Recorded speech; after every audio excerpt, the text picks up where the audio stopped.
Quais são os benefícios do uso de testosterona, seja para uma pessoa que quer fazer TRT, vamos colocar uma pessoa que quer fazer o TRT, né, que ela precisa disso, para ficar mais específico aqui. Quais são os benefícios e malefícios para a pessoa que precisa de fazer um TRT, que tem testosterona baixa?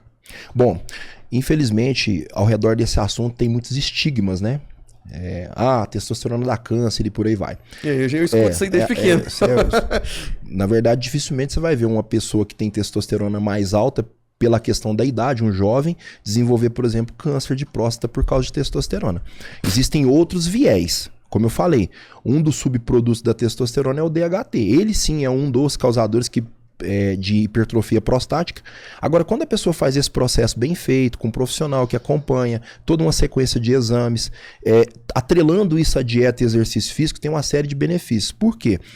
Como ele mesmo falou, a testosterona ela age a nível cerebral, melhorando a memória, a capacidade cognitiva, visão tridimensional. E quando esses níveis começam a cair, muitas vezes tem pessoas que pensam que tem algo muito grave acontecendo com ele, baixo rendimento, mesmo que não está estudando para concurso. Tem muitos homens que relatam uma sonolência, um cansaço exacerbado. Só que também não adianta ele focar só na testosterona. Muitas vezes eu avalio pessoas e ele não tem testosterona baixa, até boa para a faixa etária, para o estilo de vida. Mas tem outras nuances de vitaminas, minerais, que auxiliam nesse processo e que ajuda essa testosterona a funcionar de forma correta. É mais ou menos assim. Imagina uma pessoa que tem uma testosterona top, mas ele não treina. Ou não come direito. Ele vai pensar, poxa, eu não ganho massa muscular. Será que é minha testosterona? Não. O mais difícil é ele seguir dieta, preparar a comida dele e treinar todo dia. E às vezes a pessoa descarrega toda essa responsabilidade em cima da testosterona. Mas são N benefícios. A saúde óssea, a saúde mental, diminuição da perca da massa muscular, porque é um problema gravíssimo. Para pessoas de uma certa idade, começa a desenvolver um quadro de sarcopenia, que é a diminuição da massa muscular, porque os sarcômeros vão diminuindo de tamanho. Isso gera um quadro onde a pessoa desenvolve, num primeiro momento, a sarcopenia, depois já desenvolve a osteoporose. Ou a osteopenia, pelo menos. Simplesmente porque perde massa muscular. E a testosterona, ela ajuda nesse quesito. A frear esse processo de massa muscular e reverter esse quadro. Fora a questão da memorização também. Muitas pessoas têm déficit de aprendizado, principalmente na terceira idade. Lembrar, tem gente que não lembra nem o nome da rua que ele mora mais. Muitas vezes é déficit também hormonal. Tá? É lógico que existem outras coisas, né? Uma coenzima Q10 que pode ser usada para melhorar a questão cognitiva, né? Depois nós vamos falar disso também. Qual que é o nome? Coenzima Q10. Coenzima Q10. Coenzima Q10, mas sempre usada na forma ubiquinol. A coenzima Q10 você encontra ela de duas formas. Na forma ubiquinona, que não é tão bem absorvida, e na forma de ubiquinol. Todas as nossas mitocôndrias, elas dependem da presença da coenzima Q10 para ela produzir energia. Então, o que as pessoas esquecem? Assim como você treina um bíceps, que é um músculo, o cérebro também carece de receber nutrientes para ele fazer o trabalho dele. Se você chegar numa academia e estiver desnutrido, não comeu, não dá conta de treinar. Então, a produção de ATP no cérebro ela é muito intensa, principalmente quando você está naquela pegada mesmo intensa de estudos, você requer muito do cérebro. Então, de repente, a pessoa tem uma deficiência de coenzima Q10, ele pensa que é testosterona. Ele tem uma deficiência de vitamina D3, que é importante para os neurônios, ele pensa que é testosterona. Ômega 3 tem na composição dele duas coisas, o EPO e o DHA. O DHA, ele faz parte da composição dos neurônios. Outra coisa importante para melhorar a parte cognitiva, evitar excesso de açúcar. Uma coisa é você comer um chocolate ali na hora da prova, por exemplo, é muito bem-vindo. Mas aquela pessoa que consome açúcar de forma demasiada. O excesso de açúcar, ele glica a bainha de mielina, que é uma estrutura que encapa os neurônios. Os neurônios, não sei se você lembra da estrutura, ele tem uma capa. É uma capa. Então, se você tem açúcar demais, você começa a glicar essa estrutura. É como se você desencapasse o neurônio. Então, essa pessoa tem dificuldade por excesso de açúcar o tempo todo, carboidrato simples o tempo todo. São prejuízos que levam, com o passar do tempo, uma alimentação inadequada. E existe uma ligação, existe um nexo de causalidade direto entre o uso de hormônio com o coração? Sim. Esse coração, ele vai ficar mais saudável ou não com o uso de hormônio? Eu gosto muito de usar o exemplo do helicóptero. Se você, Deus te abençoa, né? Você vai crescendo, você compra um helicóptero para você. Amém, ué. Amém. Você tem coragem de voar 5 metros de altura dentro da cidade? 5 metros? Não. Vai bater, não vai? Vai bater, ué. E nem pode ser 10 mil metros, porque não é uma aeronave projetada para isso. Então, em níveis normais, a testosterona é muito bem-vinda. Um dos órgãos, um dos músculos, né? Porque é totalmente formado por músculo, que é o coração, ele depende da testosterona para ele ter força de contração. Tá? Tanto é que muitos idosos ele vai diminuindo a capacidade de força do coração porque tem testosterona baixa também. Agora, o excesso dela, do mesmo jeito que ela hipertrofia a estrutura muscular esquelética, estriada esquelética, ela também hipertrofia as câmaras. E esse tipo de hipertrofia não é uma hipertrofia provocada por pessoas que praticam, por exemplo, esporte de velocidade. Um fundista, por exemplo, ou um velocista. Ele tem um coração maior, mais forte, mas é porque essas câmaras elas foram hipertrofiadas pelo trabalho cardíaco. Isso é muito bem-vindo. Essa pessoa tem até um aumento do débito cardíaco. Por isso que você observa uma pessoa que é corredora, geralmente ele tem uma frequência mais baixa. Você tem uma noção? Geralmente tem. Só pra você ter uma noção, uma vez eu fui parar no hospital por causa disso. Antes, quando eu tava no exército, eu era do pentátulo, que é um esporte, né? São 5 modalidades: a corrida, a natação, o tiro de fuzil de 200 metros, a pista de pentátulo de 500 metros e arremesso de granada. E eu cheguei pra doar sangue, na época eu ainda fazia aquela medição aqui, né? A moça olhou assim e falou, não, mas isso aqui tá tudo errado. Aí mandou eu pro médico. Eu cheguei lá no médico e ele, não, vou te encaminhar pro cardiologista aqui agora. Você tá morrendo, né? É. O coração tá parando de bater, ué.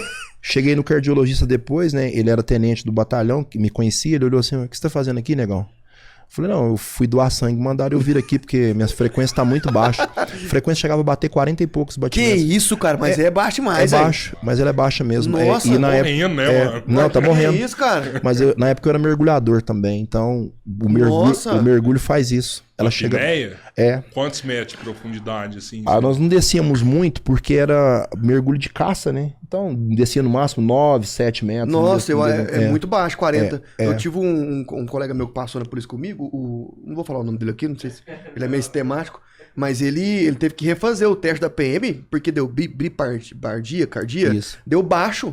O dele deu muito baixo. Colocaram o cara na esteira. Cara. Analisaram ele na esteira lá, o cara ficou fazendo exame na esteira. Deu 60 e pouco, parece, deu debaixo. Esse processo. É porque você treina isso no mergulho, você conseguir rebaixar o máximo da frequência pra você ficar mais tempo lá embaixo.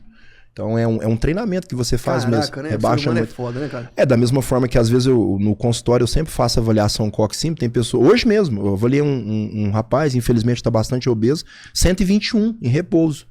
Então é um coração, cara? repouso, 121. Eu ainda conversando com ele, falou que é constante. Porque tem pessoas que quando ele vê, negão desse tamanho, de jaleco na frente dele, a frequência vai lá em cima, é normal, chama síndrome do jaleco branco, beleza.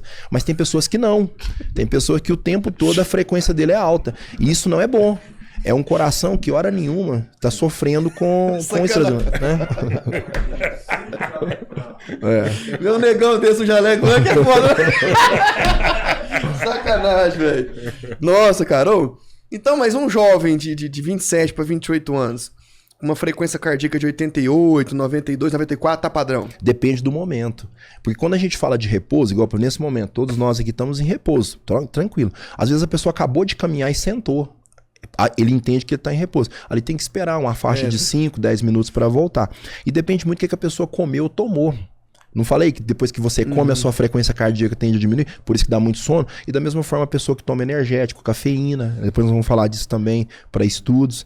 Então essa frequência pode alterar. Mas o exercício físico ele ajuda muito nisso. Principalmente exercício cardio. Quando nós pedimos para uma pessoa fazer cardio, não é só por causa do emagrecimento. Vamos pensar uma pessoa que busca hipertrofia. Tá? Ele estava com 50 quilos, foi para 55, 60, 70, 80, daqui a pouco ele está com 85 quilos. Poxa, ele subiu muito peso. Então eu tenho que preparar esse coração dele também para essa nova carga de massa muscular, porque são novas fibras requerendo presença de oxigênio através do sangue, então esse coração também vai trabalhar mais. Por isso que algumas pessoas têm problemas seríssimos por causa disso. Ele sobe muita massa muscular, não faz o cardio. Não gosta de fazer cardio, acha que é bobagem, acha que é besteira, e não é. Mas você, por exemplo, eu faço cardio 2, 3 vezes na semana. Quando eu treino perna, eu não faço cardio. E eu faço só 30 minutos só de cardio. Você acha que tá legal isso aí ou não? Depende. Aí aqui entra a avaliação cardiológica, né? A avaliação física. Porque de repente esses 30 é o satisfatório, mas pode ser melhor. Também não precisa correr igual tem gente que corre 10 km todo dia. Não. É muito, entende? É muito. Principalmente quando você tá buscando hipertrofia, se você tem um cardio exacerbado, como é que você treina a perna? Não tem como fazer, corre 10 km, vai fazer agachamento, leg press. Então tudo é dosado, mas o zero cardio não é bem-vindo pra ninguém.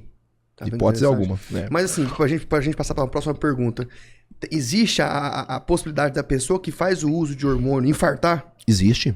O coração dele parar por conta disso? Não por conta disso de forma direta, mas sim pelas consequências do excesso. O excesso, então, pode causar isso nele. Velocidade. Você pode ir para São Paulo a 20 por hora? Não. Você vai ser atropelado. Lá, nem 200. Depois você pode vender o carro só para pagar as multas, né? Então, dentro desse contexto... Nossa, São Paulo é multa com força. Toda hora. Toda vez que eu vou lá, eu tomo multa com força. Aquela São Paulo é foda. O grande problema, Oliver, é assim, ó, é uma resposta muito simples. O problema são pessoas fazerem as coisas sozinhos e não ter monitoramento. Quando você observa o mundo do fisiculturismo, nós temos vários, né? Lee Haney, Lee Priest, o próprio Dexter Jackson, que parou tem pouco tempo. São pessoas aí na faixa dos seus 50, 60 anos de idade que estão inteiraços.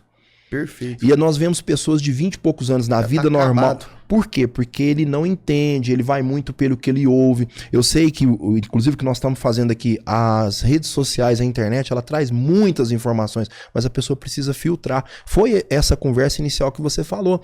Às vezes eu tô vendo um fisiculturista aqui, o cara tem um outro estilo de vida. E aí, uma pessoa comum, normal, que muitas vezes nem tem dinheiro suficiente para investir em todo o contexto, ele acha que ele pode fazer a mesma coisa. É aquilo que você falou, né, Tio? 9.000 calorias por dia, o que é isso? Entendeu? É algo para céu, ele. É a mesma coisa de você querer pegar um carro comum e querer fazer a mesma coisa que faz um carro de Fórmula 1. É outra preparação, é outra vivência. E tem pessoas que parece que eles não gostam de filtrar informações, né? Nós falamos disso aqui no primeiro podcast, lembra? De falar sobre verdades. Quando você chega e fala uma verdade pra pessoa, fala assim, amigão, o que você quer pra você? Você tem certeza que é isso mesmo que você quer seguir da agora pra frente? Você tem grana, inclusive, pra investir e fazer a coisa do jeito certo? Não tem, mas eu quero fazer assim mesmo. Esse que é o grande problema, né? Esse é o problema.